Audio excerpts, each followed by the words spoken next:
Peninsula Conflict Seminar, Political Culture Goes to Election 2014 Seminar, Center for Election and Political Party Seminar, Student Leadership in the Frame of Bhinneka Tunggal Ika Seminar, International Seminar on Political Studies (ISPS), Delegate of Indonesia on the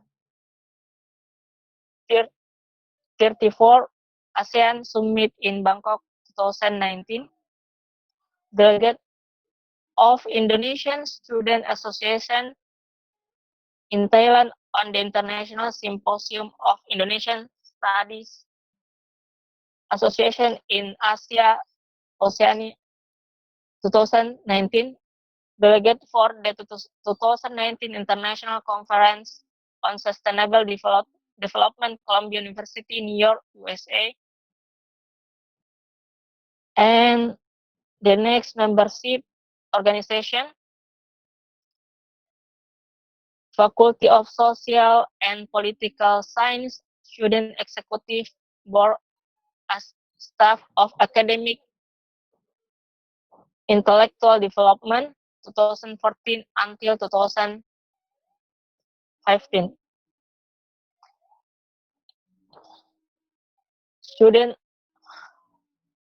Student English activity as member of Speaking Department 2014 until 2016. The National Program Student Community as Chief of Social Information Division 2014 until 2015. Indonesian Student Association in Thailand as Vice President 2019 until 2012. 2020. Overseas Indonesian Student Association Alliance as Vice Coordinator for Asia Oceania Region 2019 until 2020. Ya, itu CV dari materi kita kali. Masya Allah, luar biasa pengalamannya sudah sangat banyak.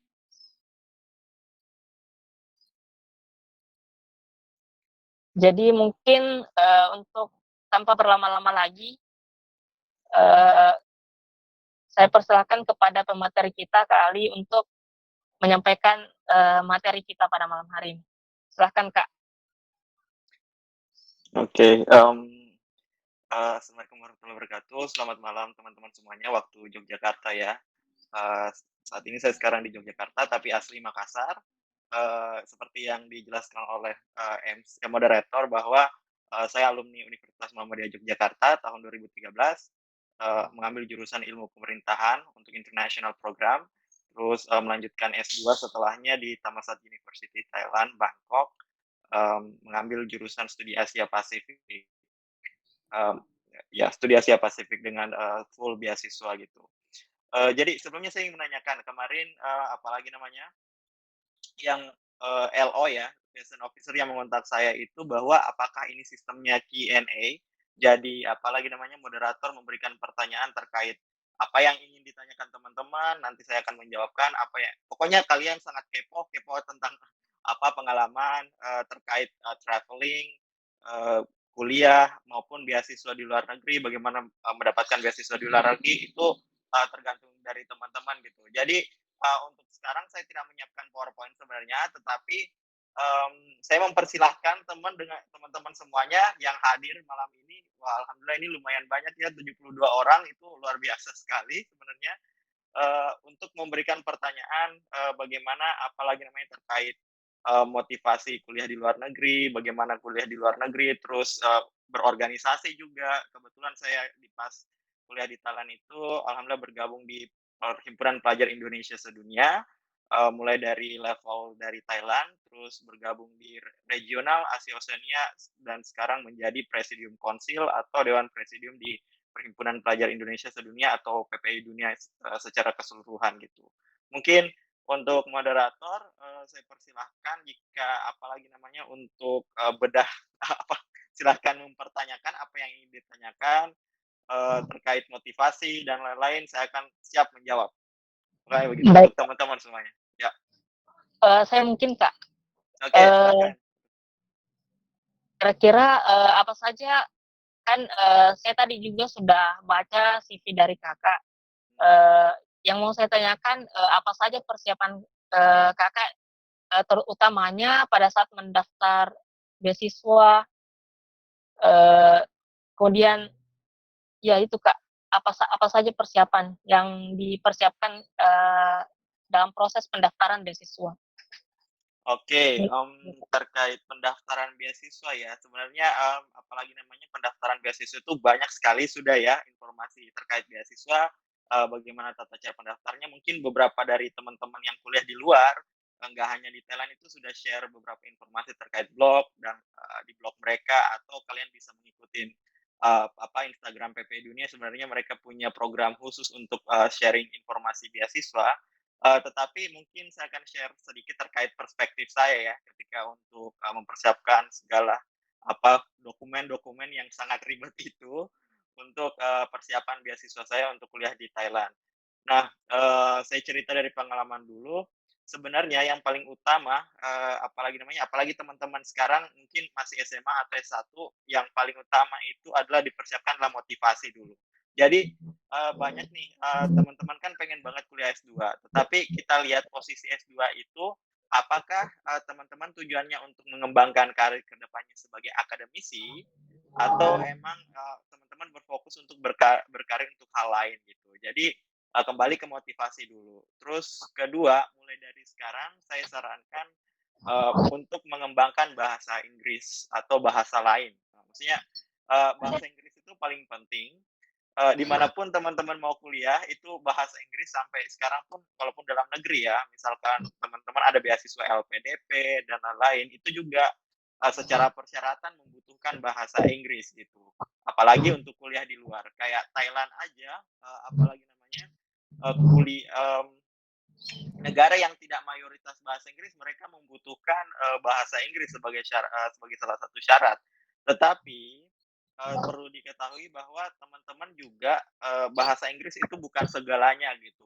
Misalnya tiba-tiba ada skor yang lebih apalagi namanya, bahasa Inggrisnya rendah, kurang terlalu pede dan lain-lain, itu bukan semuanya untuk mendaftarkan beasiswa, tetapi banyak dokumen-dokumen yang dipertimbangkan, misalkan, motivation letter atau, apalagi namanya, surat motivasi teman-teman ketika apply ke satu beasiswa.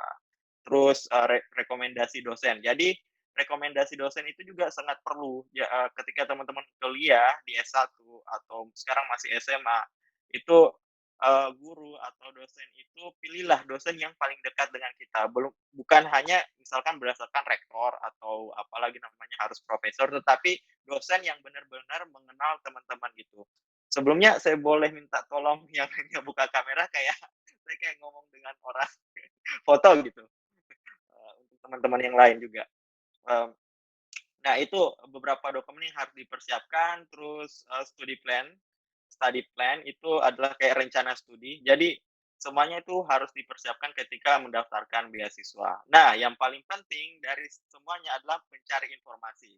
Ini sempat teman-teman saya dari Cina, maksudnya orang Cina asli dari Tiongkok, itu share, bagaimana orang-orang di Cina itu sebenarnya informasi adalah segalanya. Walaupun banyak orang pintar di negara mereka, tetapi kalau kekurangan informasi juga itu, kurang juga ketika untuk mendaftar beasiswa. Jadi, perbanyak mencari informasi, terus perbanyak apply, karena semakin banyak teman-teman apply ketika untuk mendaftar beasiswa di luar itu, semakin banyak, peluang teman-teman untuk mendapatkan beasiswa. Itu yang saya lakukan. Alhamdulillah kemarin sempat daftar 2 beasiswa, dapat dua-duanya dan sempat ingin nyoba yang lain juga, tapi orang tua bilang, "Itu sudah rezeki jadi nggak usah di ini, entar takutnya yang lainnya itu nggak keterima," gitu. Ya, itu mungkin terkait beasiswa. Oh iya, Kak, yang saya tangkap itu, bahasa Inggris penting ya, Kak? Bahasa Banget. Inggris, eee, kemudian, ada rekomendasi dari dosen. Betul. IPK, mungkin ya sedikit terkait IPK, mungkin teman-teman juga banyak nih di sini, apalagi namanya pemburu IPK dan lain-lain, kayak, at least IPK saya harus cum laude gitu kan. Nah, IPK sebenarnya itu mungkin menjadi sebuah pertimbangan juga untuk, para sponsor atau universitas untuk memberikan beasiswa gitu. Tetapi itu bukan segalanya. Teman-teman juga harus, aktif berorganisasi atau ekstrakurikuler atau kayak melakukan penelitian gabungan dengan dosen. Lebih baiknya lagi apabila menjadi asisten dosen itu sangat berguna ketika mendaftar S2 gitu. Karena itu pengalaman teman-teman yang mereka lihat bahwa apalagi namanya, ini orang saya mau mengasihkan dana gitulah, intinya mereka mau kasih uang untuk kalian untuk dibiayai, kepada orang yang tepat gitu. Jadi diusahakan apalagi namanya, pengalaman ekstrakurikuler itu juga bertambah, nggak semuanya harus IPK itu tinggi karena beberapa dari univ hanya mereka menyarankan 3.0 atau 3,00 itu sudah cukup sebenarnya untuk mendaftar beasiswa. Tetapi ketika teman-teman berkompetensi dengan apalagi namanya kandidat yang lain, itu ada beberapa hal yang perlu dipertimbangkan, misalkan pengalaman, berorganisasi, keaktifan teman-teman selama kuliah, nggak hanya kupu-kupu, kuliah pulang, itu kuliah pulang emang ya saya memahami bahwa IPK itu sangat penting, tetap untuk apa ya, kebahagiaan orang tua juga ya, intinya bahwa teman-teman belajar baik, tetapi menurut saya apalagi nih ketika kita bisa balance 3 hal itu, IPK bagus, organisasi bagus juga, dan apalagi namanya, traveling bagus, itu oke banget gitu. Itu, apalagi namanya, apalagi namanya, motivasi saya gitu. Tiga-tiganya ini harus balance sama kuliah. Ya, Oh, gitu gitu. oh iya Kak. Kalau selama pengurusan beasiswanya Kak, apa-apa saja hambatannya yang dihadapi? Mungkin bisa disampaikan, kemudian apa saja langkah yang diambil atau tips dalam mengatasi masalah tersebut Kak?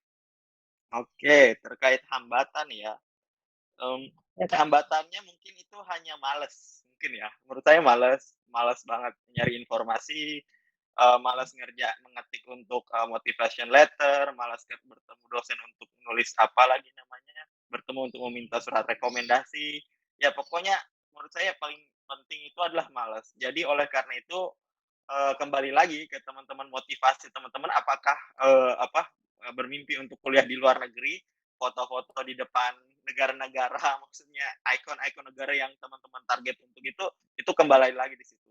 Kebetulan saya dapat problem itu kemalasan ketika ini, apalagi namanya untuk, ujian IELTS atau ujian bahasa Inggris di situ kan, kayak itu sebuah, mager aja ujian-ujian gitu, tetapi ya mau nggak mau harus tetap ujian dan akhirnya untuk, apalagi namanya, untuk, menyelesaikan sebuah tantangan itu saya mengambil kursus juga, kursus untuk belajar IELTS karena belum sama sekali mengambil tes sejenis IELTS dan semacamnya.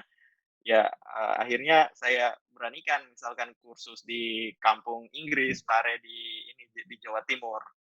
Eee, ya itu di luar comfort zone teman-teman, apalagi namanya, stay di Makassar atau lain-lain, itu banyak juga hal yang kita bisa lakukan. Mungkin kayak di Makassar ya, kalau dari moderator nih saya lihatnya dari UNM, Negeri Makassar kan, psikologi. Nah, mungkin kayak Iya Kak. beberapa institusi bahasa Inggris di Makassar kayak Briton itu ada, tapi kan agak ya lebih mahal lah intinya gitu kan ya, kalau di Makassar. Ya itu tergantung bagaimana cara motivasi, kembali lagi menurut saya motivasi itu adalah paling penting untuk menyelesaikan problem semua ketika mendaftar beasiswa, gitu.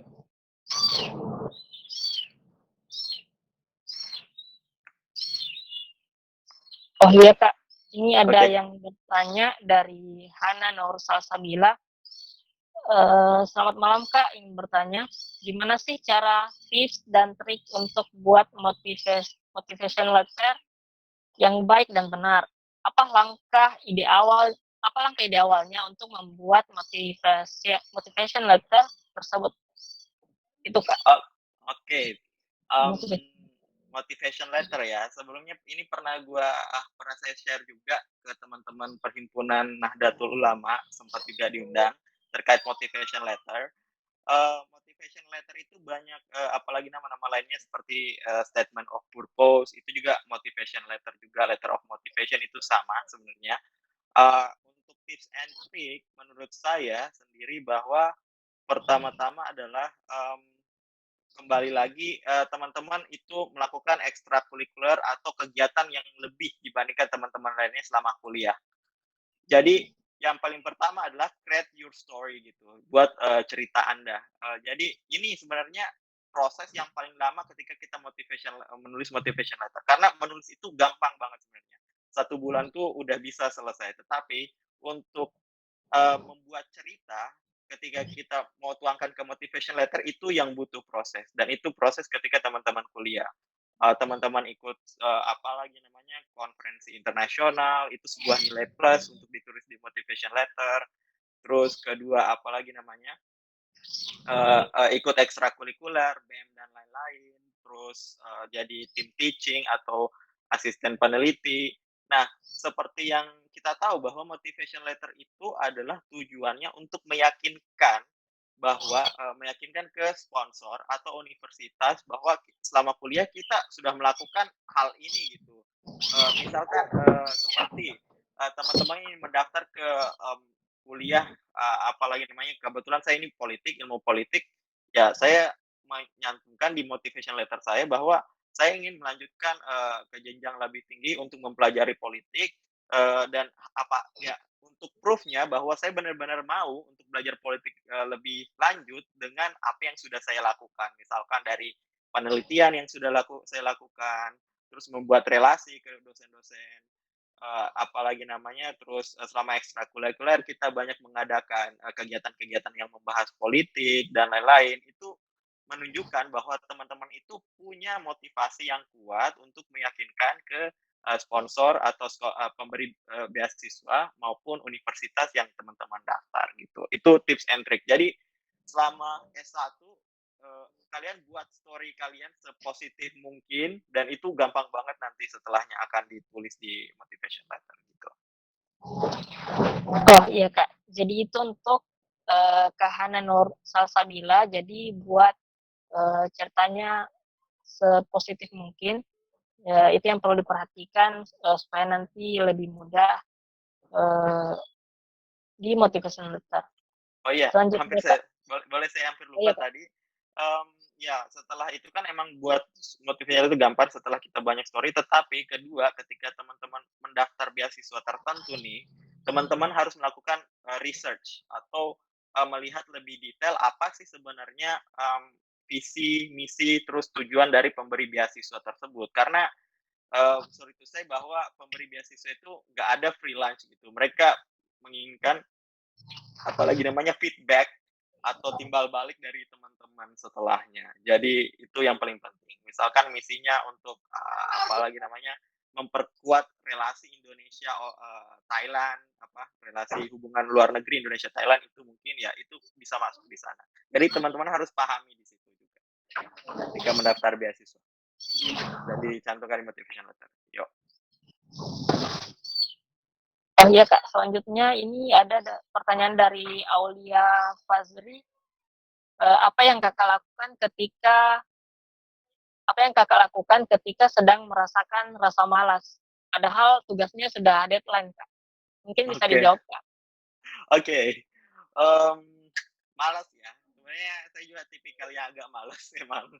Iya betul, itu pribadi, malas, tetapi, yang ketika misalkan kayak tugas deadline, eee, apalagi namanya ya, saya juga ngerjain tugas deadline sebenarnya, tetapi sebelum tugasnya deadline itu saya sudah mempersiapkan materi-materi untuk tugas itu gitu. Jadi misalkan H-1 setelahnya, itu informasi itu sudah masuk semua, udah ada sebenarnya, tinggal saya ketik aja gitu.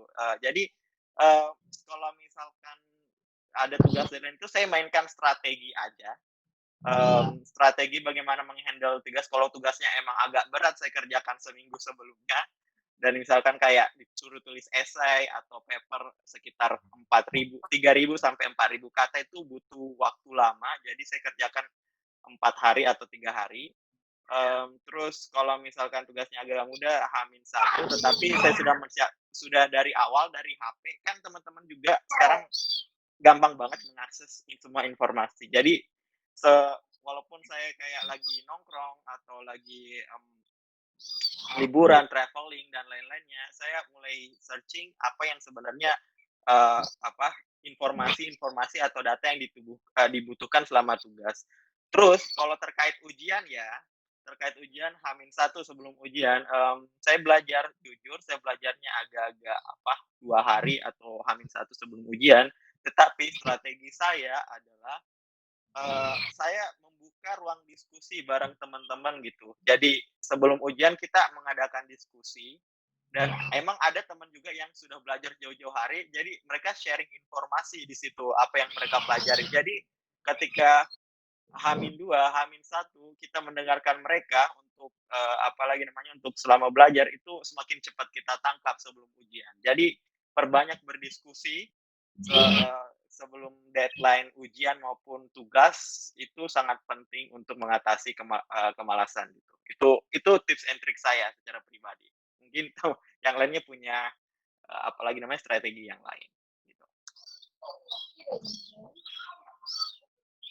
Oh iya Kak. Selanjutnya ada pertanyaan dari Joseph Aliama. Pertanyaannya itu Kak, bagaimana untuk memulai mengikuti ajang atau organisasi besar atau bahkan internasional Kak? Misalnya kayak konferensi gitu. Oke. Terkait international conference sebenarnya itu lumayan apalagi namanya gampang sebenarnya, banyak banget conference sekarang, apalagi masa pandemi gini kan teman-teman bisa mengikuti conference manapun secara virtual gitu. Itu banyak banget informasi. Tinggal search on Google, terus melihat institusi atau tema atau apalagi pembahasan yang teman-teman interest itu gampang banget sebenarnya. Tetapi kalau misalkan mau menjadi presenter nih menjadi apalagi namanya pembicara, teman-teman harus melakukan penelitian. Di situ paling penting. Jadi misalkan moderator nih kayak psikologi kan.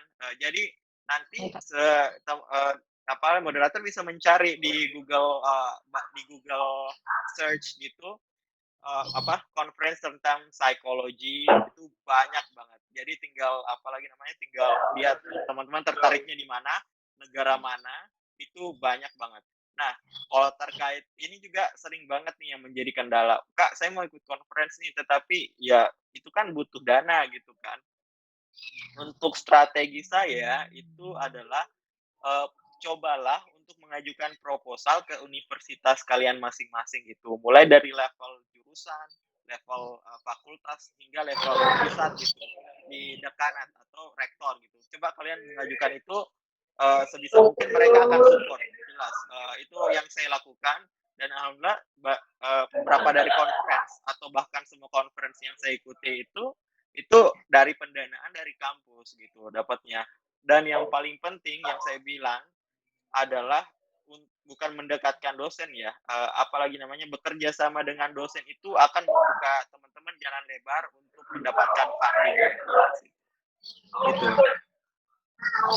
Jadi conference itu sebenarnya ikutnya gampang banget, banyak. Tapi untuk menjadi presenter teman-teman harus punya paper yang harus dipresentasikan dan mengikuti timeline yang mereka sudah sediakan. Begitu.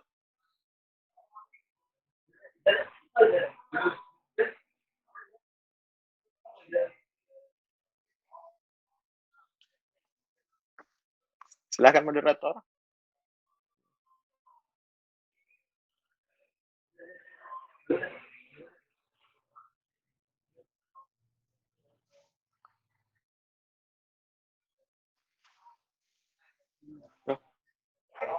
Halo.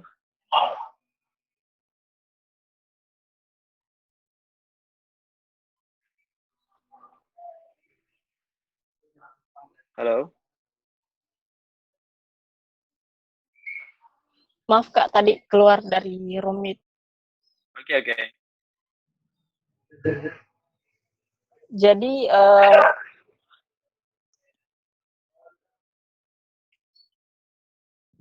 yang saya tangkap tadi itu Kak yang terkait dengan ikut kegiatan internasional. Teman-teman yang bertanya bisa search di Google kegiatan apa saja sesuai dengan minat atau jurusannya. Kemudian ikuti juga mungkin beberapa akun, kemudian di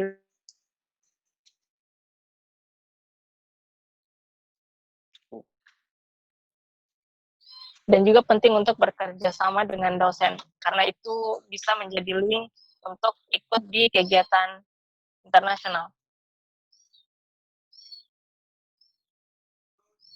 Teman-teman yang tadi bertanya mungkin bisa ditulis ulang di ya. Untuk peserta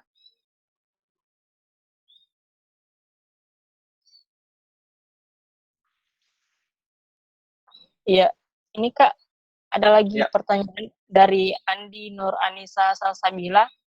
Apa saran Kakak buat anak SMA zaman sekarang seperti apa saja yang perlu dipersiapkan Kak jika ingin kuliah di luar negeri selain bahasa Inggris yang bagus Kak? Oke, selain bahasa Inggris yang bagus ya, beberapa mungkin teman-teman sudah melihat icon-icon, apalagi namanya lulusan SMA yang kuliah sampai S1 kuliah di luar negeri. Kebetulan dari beberapa mereka bergabung di Perhimpunan Pelajar Indonesia Sedunia, dan salah satu ikonnya sangat terkenal mungkin Jerome Pauline ya. Pasti pada tahu nggak Jerome Pauline? Jerome. Jerome Pauline yang kuliah di Jepang S1, dapat beasiswa setelah SMA. Kalau saya lihat dari mereka sendiri adalah apalagi namanya motivasi dan kompetisi mereka itu sangat tinggi gitu. Jadi selain mereka apalagi namanya memang sudah pintar secara akademik di selama SMA dan lain-lain, yang saya lihat memang track record mereka begitu kayak menang olimpiade atau dari SMA sudah aktif ikut lomba-lomba dan lain-lain, terus nilai rapor mereka sangat bagus. Mereka punya nilai kompetisi yang tinggi. Jadi untuk diketahui bahwa beasiswa S1 itu sangat jarang sebenarnya diberikan oleh universitas. Kalau S2 itu banyak banget tersebar, S3 semakin dikit juga karena itu berdasarkan proyek. Jadi yang paling penting selain bahasa Inggris itu adalah kompetisi, teman-teman. Motivasi dan kompetisi gitu. Jadi apapun kalau kita sudah memiliki jiwa kompetisi itu akan mengencourage teman-teman untuk selalu mencoba melakukan yang terbaik ketika mendaftar beasiswa atau apply universitas yang diinginkan. Itu sangat penting juga. Nah plus kembali lagi research, banyak baca di situ. Apa saja yang dibutuhkan persyaratan-persyaratan oleh apalagi namanya pemberi beasiswa untuk beasiswa yang diinginkan di situ. Jadi itu menurut saya nilai kompetisi sebenarnya nilai kompetisi ini gak hanya untuk teman-teman yang dari SMA untuk mendaftar S1, tetapi mulai dari S1 sampai yang mau mendaftar S2 juga kompetisi itu harus selalu ada gitu. Karena kita bersaing dengan negara-negara atau kandidat dari negara lain juga. Jadi itu yang harus ditanamkan selama ingin mendaftarkan beasiswa. Yuk. Oh iya Kak, itu untuk Andi Nur Anissa Salsabila. Jadi tingkatkan nilai kompetisinya dan ikut beberapa event. Untuk selanjutnya Fatia Claresta, pertanyaannya itu Kak, menurut Kakak untuk mendapat beasiswa, kegiatan atau pengalaman seperti apa saja yang dapat membantu untuk memiliki peluang yang lebih besar mendapatkan beasiswa tersebut? Oke. Untuk mendapatkan beasiswa ya, sebenarnya nggak ada spesifik sih sebenarnya apa kelakuan kegiatan atau apa yang kita inginkan. Karena kalau kita memikirkan tersebut, kita apalagi namanya saran saya melakukan sesuatu yang menurut kamu adalah sebuah passion kamu gitu. Apa yang membuat kamu senang, yang penting itu adalah hal positif. Misalkan kamu nggak pengen ikut berorganisasi karena apalagi namanya mungkin terkadang organisasi sangat memerlukan waktu. Mungkin saya lebih pengen belajar berbisnis gitu dan akhirnya mendaftar untuk bisnis. Jadi itu sebuah passion itu sangat penting karena kebetulan kayak saya nih, saya tertarik untuk belajar, bagaimana berkomunikasi secara baik dalam bahasa Inggris, akhirnya itu passion saya. Saya bergabung dengan teman-teman debat English, school yang ada di universitas. Selain itu karena memang saya targetnya pengen menjadi seorang akademisi atau insya Allah ke depan menjadi seorang dosen gitu, saya sebisa mungkin saya selalu, bergabung dengan hal-hal yang berbau pengembangan akademik intelektual. Kalau misalkan teman-teman yang lain lebih tertarik ke arts and culture atau terkait kebudayaan dan lain-lain, itu ada hal juga di situ. Teman-teman bisa improve, bergabung, apalagi namanya, kegiatan-kegiatan terkait dengan art and culture juga. Jadi kembali lagi, kita nggak perlu ngedrive diri sendiri dengan bukan hal-hal yang kita kesenangi karena untuk mendapatkan beasiswa tersebut, tetapi lakukan hal positif yang sesuai passion kamu, apa yang kamu kamu banget lah gitu, yang membuat kamu senang di situ, itu sangat penting.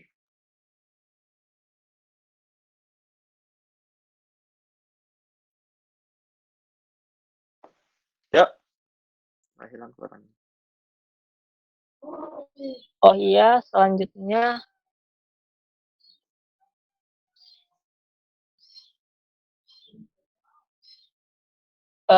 pertanyaan dari Nurbaiti Sofar. Pertanyaannya, Kak, bagaimana cara menghadapi culture shock Mhm. saat di sana? Eee, berapa waktu Kakak berapa waktu yang dibutuhkan untuk beradaptasi, dan kesulitan apa yang biasanya dihadapi oleh mahasiswa baru di luar negeri, Kak? Oke, culture shock ya, mmm, ya itu wajar banget, namanya culture shock, tetapi secara pengalaman sih ya, selama saya kuliah di S2 itu saya nggak ada sama sekali terkait culture shock karena saya sudah pernah ikut exchange program juga di Thailand selama 1 semester. Itu dapat kesempatan dari kampus untuk, pertukaran pelajar selama 1 semester di Thailand. Tapi pas selama mungkin saya cerita pas exchange aja, ketika culture shock itu, adalah makanan ya. Karena, kita ketahui bahwa Thailand itu, lumayan ini non muslim gitu. Tetapi, eee itu agak menjadi sebuah problem ketika, mencari makanan di Thailand, terus tipe makanan dan lain-lainnya itu agak berbeda, walaupun orang-orang mengatakan bahwa masakan Thailand hampir mirip, Indonesia, tetapi sangat berbeda menurut saya karena agak asam pedas gitu masakannya. Terus komunikasi yang paling menjadi tantangan karena seperti Indonesia nggak semua orang bisa bahasa Inggris di sana, jadi itu komunikasi agak sulit. Nah, kalau terkait untuk menangani cultural shock gitu, menurut saya lebih banyak komunikasi dengan orang-orang sekitar yang ada, teman-teman sekitar, kalian gitu yang ada, misalkan ke orang Thailand-nya. Kalian akan sedikit demi sedikit, itu akan melebur ke mereka gitu. Jadi kalian coba pahami, orang-orang, warga negara tersebut, misalkan orang Thailand itu bagaimana cara ngomong, terus, culture-nya mereka, dan apalagi makanan mereka itu akan menjadi sebuah it will be make you easier gitu loh untuk ini, untuk, blend ke mereka secara cultural dan itu nggak ada cultural shock sama sekali. Tetapi apalagi namanya, diingat satu hal yang teman-teman harus ingat bahwa keep open minded. Nah, jadi, banyak nih yang kayak orang-orang datang ke luar negeri tapi ngejudge culture lain itu jangan sama sekali, karena itu akan apalagi namanya, membuat teman-teman tuh nggak open minded. Jadi coba, mengakses apa yang mereka punya, tetapi jangan sampai ikut-ikutan. Misalkan, kalau misalkan saya seorang muslim kan ya, eee, kita ikut, budaya-budaya untuk, ini sebagai Buddha dan lain-lain itu, jangan. Tetapi sebisa mungkin teman-teman memerhatikan mereka, terus, kagumi ini budaya mereka, tetapi ya itu kembali lagi, keep open minded. Jadi selama kalian open minded, kalian belajar banyak hal selama di luar negeri, gitu.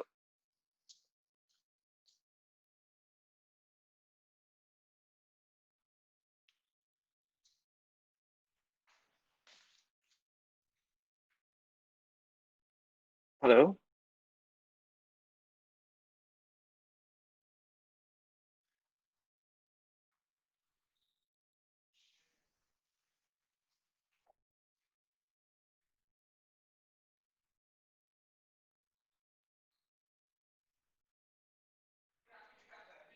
Halo?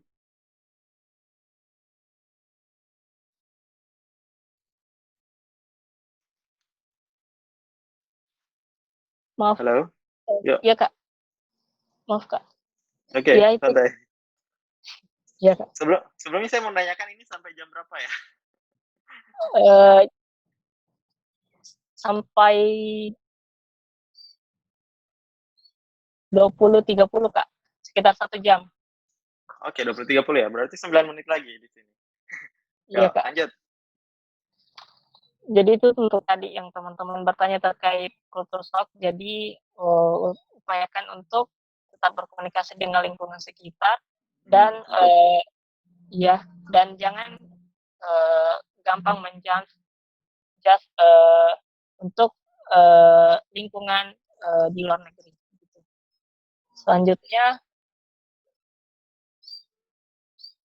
eee,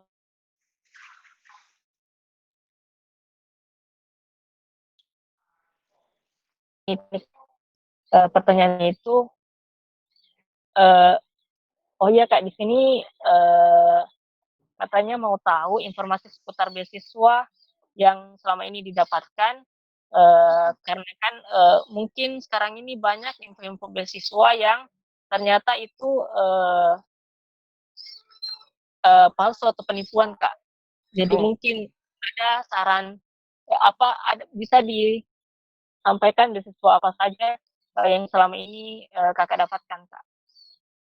well, kebetulan saya mendaftar 2 beasiswa aja, terus, alhamdulillah sudah langsung dapat dua-duanya gitu. Nah, terkait itu saya baru dapat informasi tuh bahwa ada ternyata yang suka memberikan beasiswa informasi palsu terkait beasiswa kan. Nah, pertama saya mungkin menjawab itu dulu, tips and trick teman-teman itu, sebisa mungkin melihat official information dari website, apalagi namanya yang pemberi beasiswa. Misalkan, ada beasiswa dari pemerintah, itu teman-teman harus lihat di website pemerintahnya gitu, atau universitas. Itu, menurut saya agak lebih terpercaya, tetapi nggak apa-apa, teman-teman nggak boleh melimit diri untuk mendapatkan informasi dari beberapa blog-blog yang nge-share, eee, blogger yang nge-share beasiswa juga itu nggak apa-apa sama sekali, tetapi ketika mendapatkan informasinya bisa dicek langsung gitu.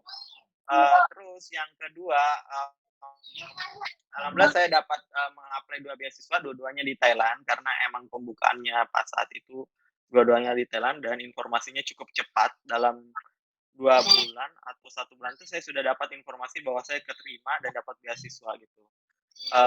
Saya dapat pertama non ASEAN Country Scholarship dari Khon Kaen University, di Thailand. Itu saya dapat Master of Rural Development, belajar tentang pembangunan desa.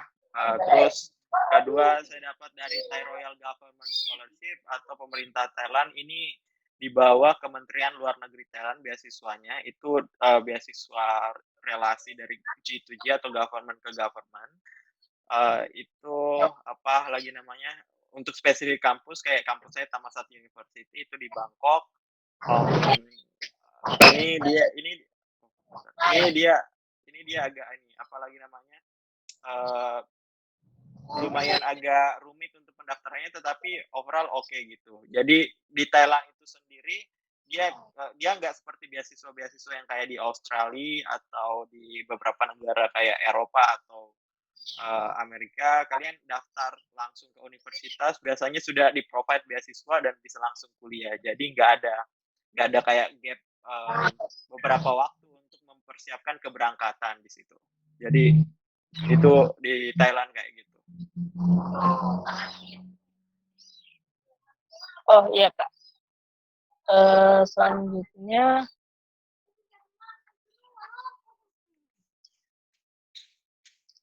eee, pertanyaannya itu, Kak, apakah nilai IELTS menjadi penentu dan bila menjadi volunteer conference, apakah biayanya sama seperti partial funded, Kak?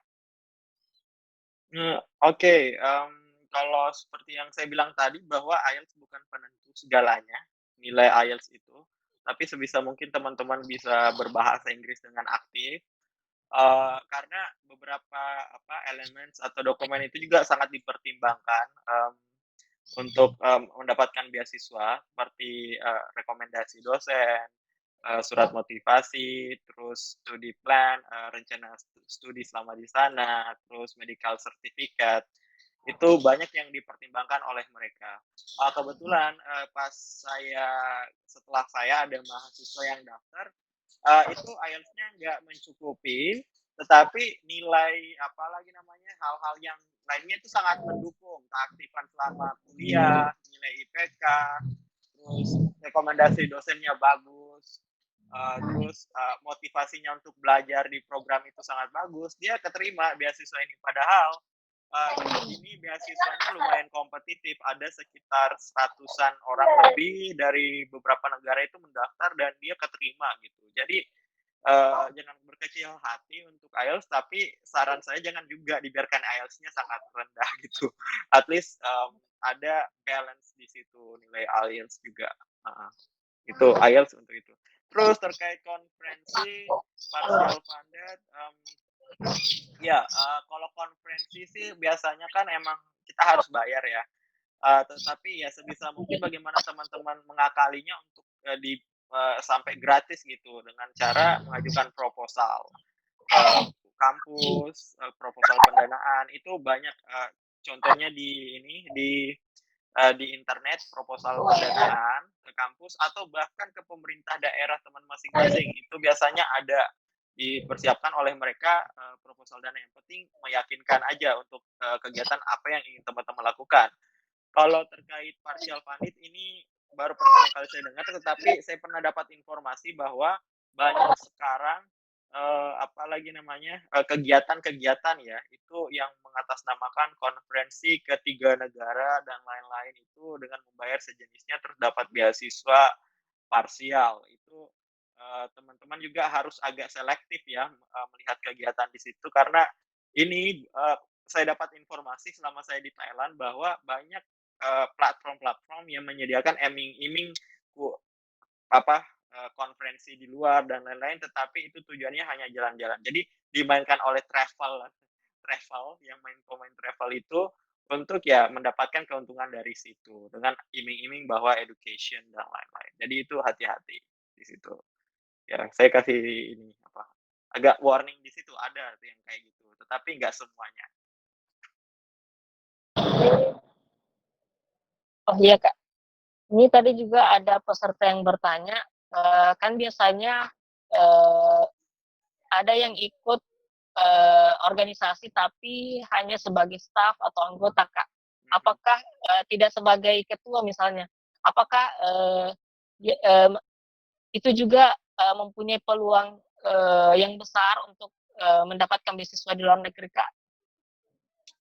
Kalau saya sih bilang saya juga staf dulu, staf, di BEM, nggak menjadi ketua koor atau dan lain-lain, juga di student English activity saya juga staf. Nah, kalau menurut saya sebisa staf itu nggak apa-apa, nggak menuntut peluang bahwa teman-teman untuk mendapatkan beasiswa atau enggak. Bahkan ada, teman saya yang sudah walaupun hanya staf sampai ya dapat beasiswa kuliah di Amerika, dapat beasiswa kuliah di Jepang dan lain-lain. Mereka hanya staf, tetapi di situ nilai positif. Jadi intinya yang saya bilang tadi bahwa lakukan hal-hal yang positif yang bisa mendongkrak, teman-teman untuk, apalagi namanya, me-branding diri gitu ke ke universitas yang ingin diinginkan, di luar, terus atau pemberi beasiswa. Staf itu sangat fine, it's okay. Itu malahan lebih baik dibandingkan nggak sama sekali di situ. Itu saran saya, menjadi staf. Oh iya Kak, mungkin karena waktu kita juga sudah hampir selesai, jadi ini mungkin adakah pertanyaan, mungkin 2 pertanyaan lagi Kak? Iya, satu mungkin, nanti kalau misalkan teman-teman ingin bertanya, langsung aja di IG saya ada kok, Limbu Buswat nggak di situ. Saya Oh iya, agak menerima lah. pertanyaannya itu, apa tadi, gimana cara mengimbangi travelling dan juga study saat di luar negeri, Kak. Bagaimana me-manage uang tersebut untuk bisa dipakai untuk traveling juga di sana? Oke, ini pertanyaan yang gue tunggu-tunggu karena 3 hal kita ya, kita pelajari. Alhamdulillah kalau secara agak bukan sombong ya, tapi agak memotivasi teman-teman, alhamdulillah, so far selama kuliah S1, S2 dapat, apalagi namanya, IPK tinggi, summa cum laude like 3,8 3,8 ke atas gitu. Terus, Oke. alhamdulillah masih bisa jalan-jalan juga dan bisa aktif berorganisasi juga. Jadi gini, untuk mengimbangi traveling sama ini, apalagi namanya, studi ya, menurut saya yang paling utama adalah, prioritas, itu paling penting prioritas. Misalkan teman-teman ada tugas deadline ini, tinggalkan traveling dulu gitu. Jadi teman selesaikan tugasnya, baru setelahnya teman-teman mikirkan reward apa ya untuk teman-teman. Ya dalam case saya adalah traveling adalah reward setelah mengerjakan tugas yang lumayan, memakan waktu, memakan tenaga dan lain-lain. Itu yang paling penting. Jadi prioritas dulu. Jadi misalkan ada 3 hal yang kita harus imbangi, organisasi, traveling, terus, belajar. Jadi teman-teman prioritaskan dulu yang mana. Kalau misalkan, tugas, deadline itu prioritas paling penting. Tetapi yang saya harus catat bahwa tugas teman-teman kuliah di luar itu adalah belajar, itu jangan dilupakan. Yang lainnya hanya apa ya, additional atau ekstra gitu. Tapi sebisa mungkin gua ini juga ya tetap nggak hanya apa, untuk menambah pengalaman teman-teman, karena pandangan saya adalah bahwa traveling itu sesuatu proses di mana kamu belajar hal baru gitu. Mengunjungi negara lain tuh kita belajar hal baru. Negara ini beda, negara ini beda, negara ini beda, dan itu sangat membuka pemikiran teman-teman untuk, bagaimana apalagi namanya, melihat problem yang ada di Indonesia dan bagaimana mengimplementasikannya nanti dengan belajar dari negara tersebut. Di situ paling penting. Terus yang kedua terkait uang ya, uang ini paling emang sih banyak yang nanyain sampai teman-teman yang di organisasi juga, "Lu gimana sih, manage duit?" Eee, Alhamdulillah kemarin saya dapat dari Thai Royal Government Scholarship itu kan full funded, jadi dia kayak cover semuanya. Jadi tinggal teman-teman bawa diri, belajar di sana di Thailand, itu, paling apa ya, agak, sangat baik lah beasiswa untuk, negara seperti Thailand gitu. Untuk me-manage-nya dengan ikut conference, ya saya ikut conference. Jadi, selama ini saya beberapa dari negara yang saya kunjungi itu, saya traveling itu dengan mengikuti conference juga teman-teman. Jadi, saya pikir bahwa, selain jalan-jalan itu apa ya namanya ya, nggak menghabiskan waktu, tapi at least ada sesuatu yang valuable yang saya dapatkan. Misalkan kayak ikut conference, ada input secara nilai edukasi saya dapatkan di sana, yang contohnya seperti saya kemarin, dapat pendanaan dari kampus kan ya, itu ke Amerika, ke kota New York, di Columbia University, saya dapat dana dari kampus, dan itu mengikuti conference. Jadi at least nggak hanya leha-leha ngabisin duit di Amerika Serikat terus jalan-jalan doang, tetapi a ada kegiatan yang teman-teman ikuti dan bernilai edukasi di sana, dan itu yang saya lakukan selama S1. mmm, Selama S1 saya apalagi namanya, saya coba target conference-conference di luar negeri. Selain mendapatkan impact secara edukasi, apa yang saya pelajari dari sana, saya juga, mendapat, apa ya, nilai plus dari jalan-jalannya itu. Jadi nggak hanya di bangku kuliah secara formalitas, tapi, eee, informal juga kita dapat di situ. Jadi manage duitnya, ya gitu, ya sebisa mungkin kita mendapatkan sponsor, usahakan mendapatkan sponsor. Kalau emang tidak mendapatkan sponsor, teman-teman menyisihkan uang untuk, untuk fokus ke traveling itu. Jadi dibuat planning dan lain-lain, misalkan liburan semester saya harus, saya target negara ini. Teman-teman manage udah keuangan dari jauh-jauh hari. Terus, jangan lupa sering cek Traveloka atau beberapa apa lagi namanya, platform, traveling-traveling yang penyedia tiket lainnya, karena mereka biasanya punya tiket promo di situ. Itu sangat penting, itu tips saya. Oh iya, Kak, luar biasa sekali, Masya Allah. Kemudian Mungkin pertanyaan yang terakhir, Kak. Oke, oke. Berakhir. Iya, Kak. Eee, ini ada pertanyaan dari Kak Taufikur Rahman, Muhammad Taufikur Rahman, katanya, eee bagaimana proses ketika berdinamika mengejar prestasi dan beasiswa, kemudian merasa insecure, Kak? Karena mungkin ada teman, atau saingan, yang mungkin yang kita temui, dan merasa takut untuk mencoba, Kak, karena mungkin dianggap dia lebih pintar, eee, dia lebih punya, mungkin link atau jaringan untuk dapat beasiswa itu. Eee, Mhm. ini pertanyaannya apakah tipsnya, untuk, tidak insecure ikut program beasiswa, Kak? Itu, intinya. Oke. Nah, ini juga banyak ya sebenarnya, apalagi namanya, saya merasa insecure dan lain-lain, tips dan triknya sebenarnya nggak ada, itu cukup pede aja gitu. Pede aja karena, kalian masing-masing punya cerita yang berbeda, mungkin dia secara akademik pintar, prestasi cemerlang dan lain-lain, tapi, di balik itu kalian punya sesuatu yang unik. Jadi banyak orang pintar juga nggak dapat beasiswa gitu, itu paling penting. Jadi yang paling penting adalah personality, your personality, itu bagaimana kalian mem-branding diri kalian sendiri gitu, keunikan kalian karena semua beasiswa itu nggak menerima kalau hanya pintar doang, banyak orang pintar gitu di situ. Tapi, apa sih yang sebenarnya menjadi target dari pemberi beasiswa itu, dan itu yang saya sarankan dari awal ke teman-teman bahwa sebelum kalian apalagi namanya, melihat beasiswa, mencari beasiswa, atau sudah mendapatkan beasiswa, informasinya, kalian ngelihat dulu apa visi dan misi pemberi beasiswa tersebut. Jadi kalian mencoba menyesuaikan keinginan, kalian dengan keinginan oleh pemberi beasiswa.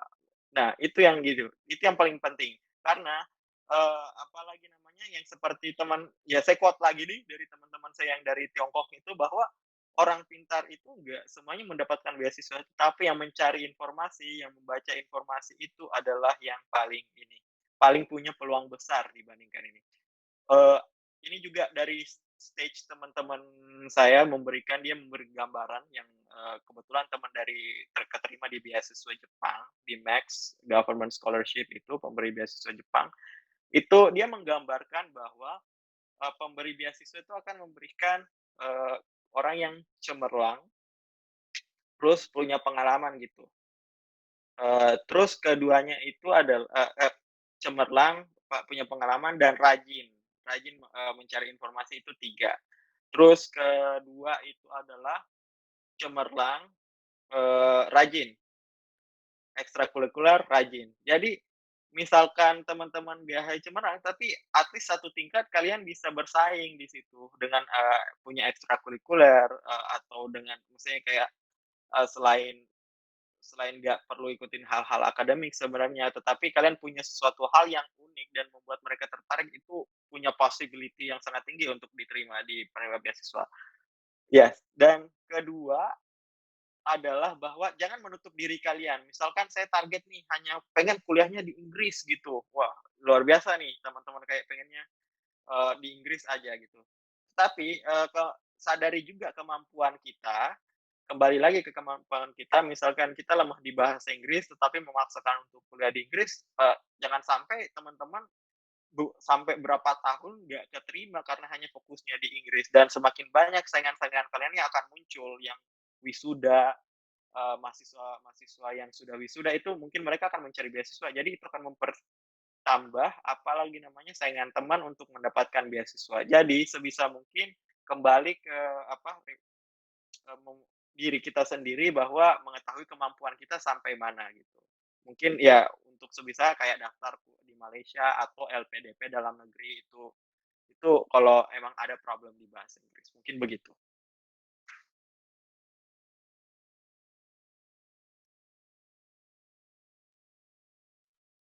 Halo?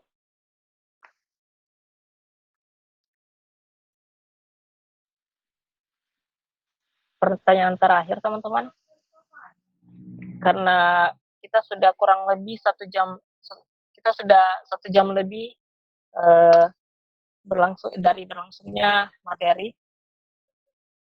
Mungkin langsung saja saya akan simpulkan webinar kita pada malam hari ini. Jadi tadi di awal sempat disampaikan bahasa Inggris itu penting, kemudian ikut juga organisasi untuk menunjang sebagai penunjang, kemudian dekat dengan dosen, kalau bisa juga jadi asisten dosen. Terkait dengan motivation letter, itu yang penting tulis pengalaman positif teman-teman selama kuliah mungkin.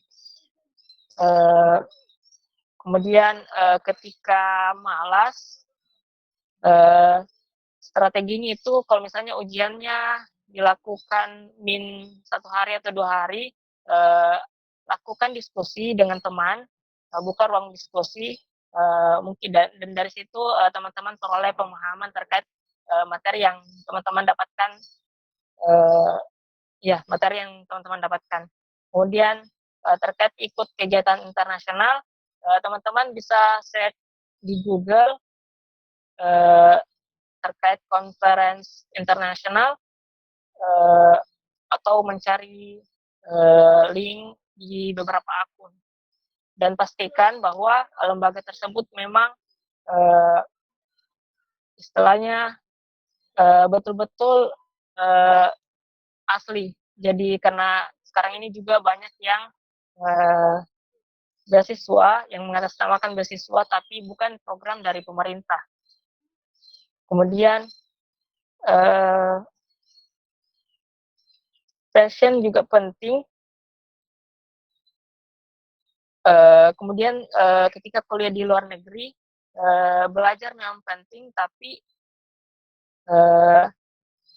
penting juga untuk manajemen waktu, utamanya jika ingin traveling, itu manajemennya juga perlu diperhatikan, supaya menjadi nilai plus untuk teman-teman. Jadi tapi travelnya itu juga usahakan ada sponsor supaya manajemen keuangan itu istilahnya bagus. Mungkin itu kesimpulan yang saya bisa sampaikan malam hari ini.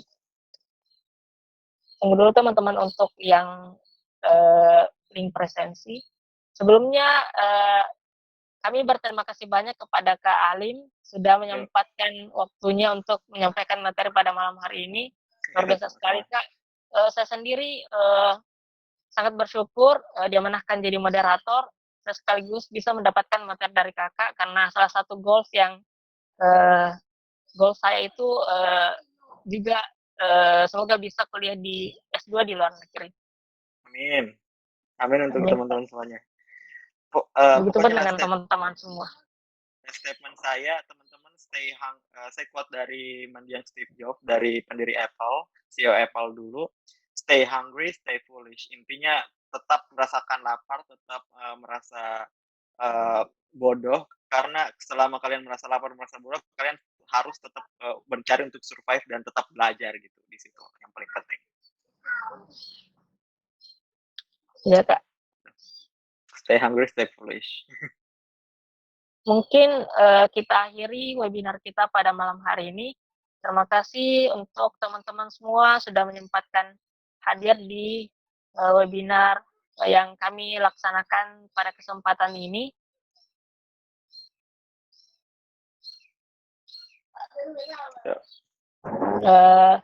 Mungkin teman-teman panitia bisa bantu menyampaikan terkait dengan link presensi. Terima kasih Kak. Mungkin saya akhir dulu. Wabillahi taufiq wal hidayah. Wassalamualaikum warahmatullahi wabarakatuh. Waalaikumsalam warahmatullahi wabarakatuh. Tetap semangat teman-teman. Pasti bisa. Saya bisa live ya berarti? Iya Kak, bisa. Sampai ketemu. Waalaikumsalam warahmatullahi wabarakatuh. Ya, untuk informasi link presensi.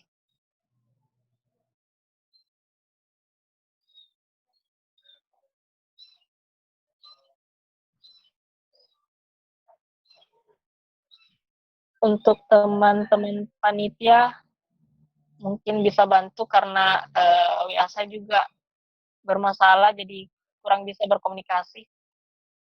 Mungkin bisa disampaikan.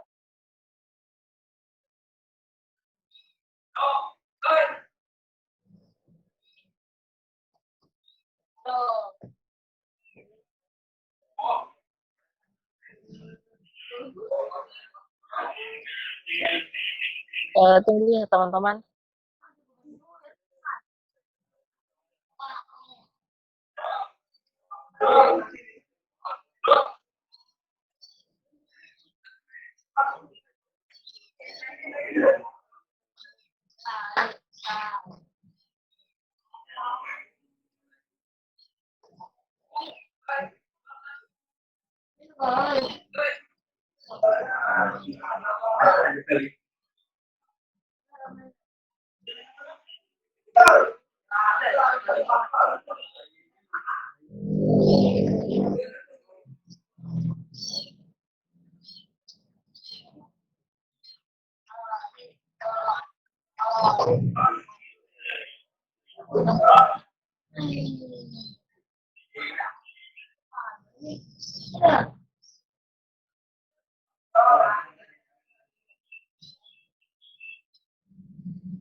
Teman-teman panitia mungkin bisa bantu karena WA saya bermasalah jadi kurang bisa berkomunikasi.